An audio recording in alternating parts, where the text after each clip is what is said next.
Hi friends, ನಮಸ್ಕಾರ ಎಲ್ಲರಿಗೂ. ರಂಜೂಸ್ homely ಫುಡ್ಗೆ ಎಲ್ಲರಿಗೂ ಸ್ವಾಗತ.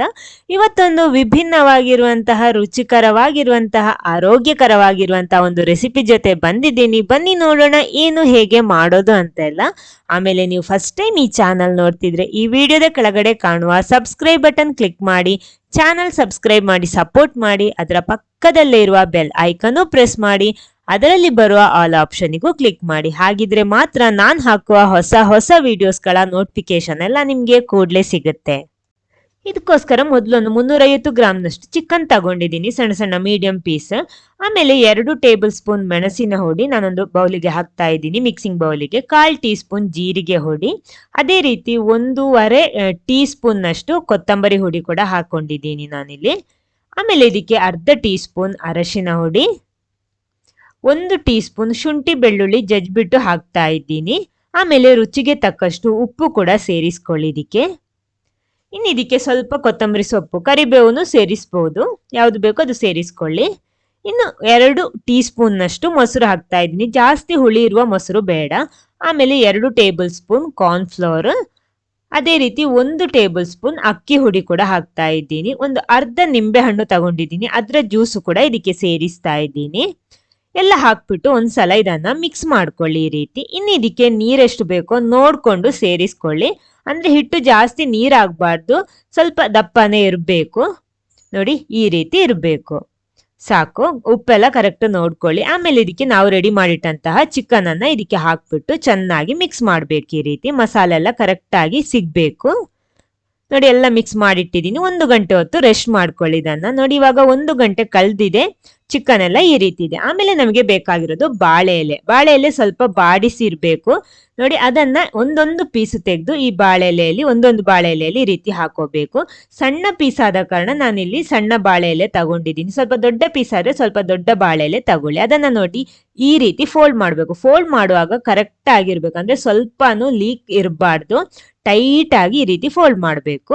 ಆಮೇಲೆ ಒಂದು ದಾರದಿಂದ ಇದನ್ನ ಕಟ್ಟಬೇಕು. ನಾನಿಲ್ಲಿ ಬಾಳೆ ಎಲೆಯ ದಾರನೇ ಉಪಯೋಗಿಸಿರೋದು, ಅದರಿಂದ ಟೈಟ್ ಆಗಿ ಈ ರೀತಿ ಕಟ್ಟಬೇಕು. ಆಮೇಲೆ ಇದರಲ್ಲಿರೋ ಎಕ್ಸ್ಟ್ರಾ ಇರುವ ಪಾರ್ಟ್ ಅನ್ನೆಲ್ಲ ಕಟ್ ಮಾಡಿ ತೆಗಿಬೇಕು. ಇದು ಮಾಡುವಾಗ ಒಟ್ಟಿಗೆ ಮಾಡೋದಿಕ್ಕಾಗಲ್ಲ, ಒಂದೊಂದೇ ಪೀಸ್ ತೆಗೆದ್ಬಿಟ್ಟು ಈ ರೀತಿ ನಾವು ಪ್ಯಾಕ್ ಮಾಡಬೇಕು.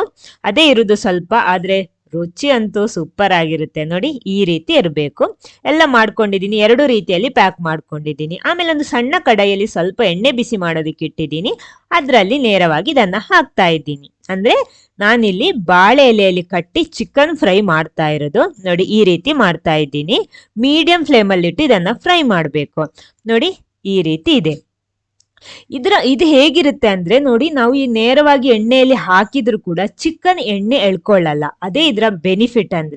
ಅಂದ್ರೆ ಸ್ವಲ್ಪ ಹೆಲ್ದಿಯಾಗಿ ಅಂತ ನಾನು ಆ ರೀತಿ ಹೇಳಿರೋದು.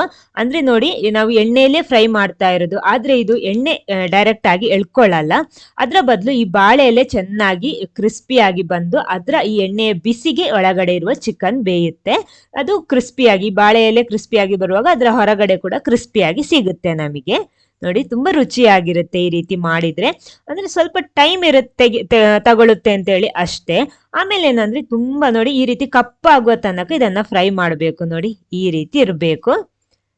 ನೋಡಿ ಕರೆಕ್ಟ್ ಆಗಿದೆ. ಇದೇ ರೀತಿ ಬಾಳೆ ಎಲೆ ಕ್ರಿಸ್ಪಿಯಾಗಿ ಬರಬೇಕು, ಅಷ್ಟು ಹೊತ್ತು ಇದನ್ನ ಫ್ರೈ ಮಾಡಬೇಕು. ನೋಡಿ ಎಲ್ಲ ಕೂಡ ಇದೇ ರೀತಿ ಫ್ರೈ ಮಾಡಿ ತರ್ತೀನಿ. ನೋಡಿ ಇಲ್ಲಿ ನಾನು ಇಲ್ಲಿ ಬಾಳೆ ಎಲೆಯಲ್ಲಿ ಫ್ರೈ ಮಾಡಿ ಇಟ್ಕೊಂಡಿದ್ದೀನಿ. ಅದೇ ರೀತಿ ನಿಮ್ಗೆ ತೋರಿಸೋದಕ್ಕೋಸ್ಕರ ನೇರವಾಗಿ ಕೂಡ ಚಿಕನ್ ಫ್ರೈ ಮಾಡಿ ಇಟ್ಕೊಂಡಿದ್ದೀನಿ. ಅದರ ಡಿಫ್ರೆನ್ಸ್, ವ್ಯತ್ಯಾಸ ಗೊತ್ತಾಗ್ಬೇಕಲ್ವಾ. ನೋಡಿ 2 ರೀತಿ ಈ ರೀತಿ ಪ್ಯಾಕ್ ಮಾಡಿ ಇಟ್ಕೊಂಡಿದ್ದೀನಿ. ನೋಡಿ ಈ ರೀತಿ ಇದೆ. ಇದು ನೇರವಾಗಿ ಫ್ರೈ ಮಾಡಿ ಇಟ್ಟಿರೋದು. ಇನ್ನು ಇದನ್ನ ಓಪನ್ ಮಾಡ್ತೀನಿ. ನೋಡಿ ಬಾಳೆ ಎಲೆ ಎಲ್ಲ ಇಷ್ಟೊಂದು ಗರಿ ಗರಿಯಾಗಿದೆ ಅಂತ.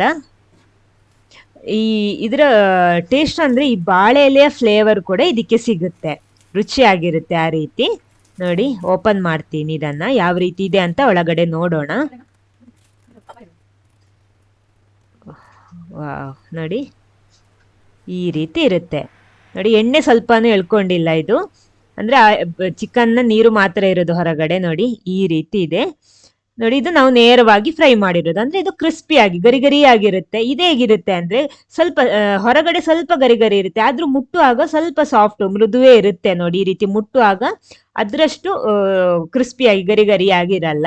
ನೋಡಿ ಸಾಫ್ಟ್ ಇರುತ್ತೆ, ಮೃದುವಾಗಿರುತ್ತೆ. ಅದಂದ್ರೆ ಫುಲ್ ಆಗಿ ಎಲ್ಲ ಎಲ್ಲ ಚಿಕನ್ ಪೀಸ್ ಕೂಡ ಎಣ್ಣೆ ಕರೆಕ್ಟ್ ಆಗಿ ಎಳ್ಕೊಳ್ಳುತ್ತೆ. ಇದು ಹೊರಗಡೆ ಎಣ್ಣೆಯ ಬಿಸಿಯಲ್ಲಿ ಬೇಯುವಂಥದ್ದು. ನೋಡಿ ಈ ರೀತಿ ಇರುತ್ತೆ. ಅಂದ್ರೆ ನೀವು ತುಂಬಾ ಚಿಕನ್ ಇದ್ರೆ ಈ ಮೆಥಡ್ ಅಲ್ಲಿ ಫ್ರೈ ಮಾಡಿದ್ರೆ ತುಂಬಾ ಟೈಮ್ ತಗೊಳುತ್ತೆ. ಸ್ವಲ್ಪ ಜನ ಇದ್ದು ಮನೆಯಲ್ಲಿ ಆ ರೀತಿ ಆದ್ರೆ ನಮ್ಗೆ ಇದನ್ನ ಮಾಡ್ಬೋದು. ಅದೇ ರೀತಿ ಎಣ್ಣೆಯಲ್ಲಿ ನೇರವಾಗಿ ಫ್ರೈ ಮಾಡೋದಕ್ಕೆ ಇಷ್ಟ ಇಲ್ಲ ಆದ್ರೆ ಚಿಕನ್ ಫ್ರೈ ಇಷ್ಟ, ತಿನ್ನೋದಿಕ್ಕೆ ಇಷ್ಟ ಅಂತ ಇದ್ದವರಿಗೂ ಕೂಡ ಇದನ್ನ ಟ್ರೈ ಮಾಡ್ಬೋದು. ಟೇಸ್ಟ್ ಅಂತೂ ಸೂಪರ್ ಆಗಿರುತ್ತೆ. ಈ ವಿಡಿಯೋ ನಿಮ್ಗೆ ಇಷ್ಟ ಆದ್ರೆ ಖಂಡಿತ ಲೈಕ್ ಮಾಡಿ, ಎಲ್ಲರ ಜೊತೆ ಶೇರ್ ಮಾಡೋದಕ್ಕೂ ಮರಿಬೇಡಿ. Okay, thank you.